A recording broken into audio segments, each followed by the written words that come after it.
Number 4. Heidelin Diaz. Si Heidelin Diaz ang kauna-unahang Pilipino na nakapag-uwi ng gold medal sa Olympics matapos niyang dominahin ang women's 55 kilograms weightlifting event sa Tokyo 2020.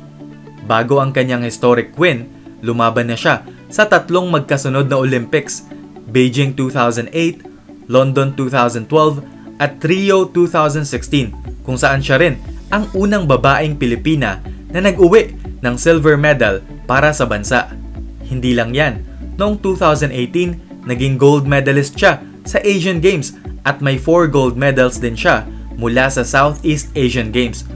Noong 2022, muling nagpakitang gilas si Heidelin sa World Weightlifting Championships kung saan siya ay nag-uwi ng bronze medal. Bilang Olympic champion, tumanggap siya ng mahigit 60 million pesos worth of cash incentives, pati house and lot, sasakyan, at iba't ibang business endorsements mula sa private sector. Noong January 2025, isinama siya sa Philippine Sports Hall of Fame bilang pagkilala sa kanyang natatanging ambag sa kasaysayan ng sports sa Pilipinas.